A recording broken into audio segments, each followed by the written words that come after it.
현재 언론과 전문가 전망을 종합해보면 추석 이후 한국 부동산 시장에는 아래와 같은 흐름이 나올 가능성이 높다고 봅니다. 먼저 지금까지 발표된 정책과 시장 반응을 보면 다음과 같아요. 6월 27일 발표한 대책에서 주택담보대출 주담대 한도를 6억 원으로 제한한 조치하여 시장 안정 효과이기는 하지만 완전히 진정시키기엔 역부족했다는 평가입니다. 9월 7일 공급대책 발표로 공급중심 해법이지만 즉각적인 매물 공급이나 시장 충격 완화까지 이어지진 못했다는 지적입니다.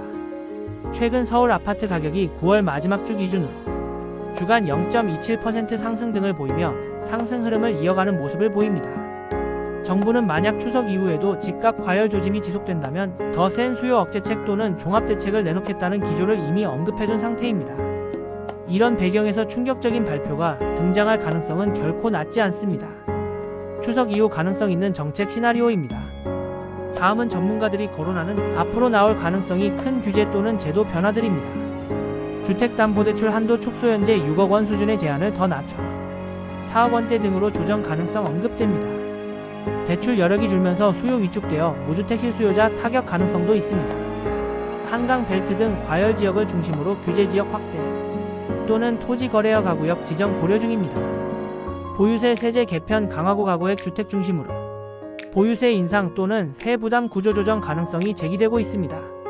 현재의 공급 대책에 더해 재건축 정비 사업 속도 조정, 빠른 착공 요건 강화 등의 조치 가능성으로 중장기적 영향을 줄 수 있으나 즉각적 완화 효과는 제한적일 것으로 판단됩니다. 만약 정부가 예상보다 강한 규제 정책을 발표하면 단기적으로는 매매거래 위축 현상이 가시화될 수 있습니다. 다만 규제가 너무 강하면 시장의 반발이나 역풍도 클 수 있어 정부 쪽에서도 균형을 고려하며 조심스러운 접근을 할 것으로 보입니다. 중요한 것은 발표 내용뿐 아니라 신뢰성과 실행력입니다. 과거처럼 규제만 내놓고 실효를 거두지 못하면 시장 불신이 더욱 커질 수 있습니다.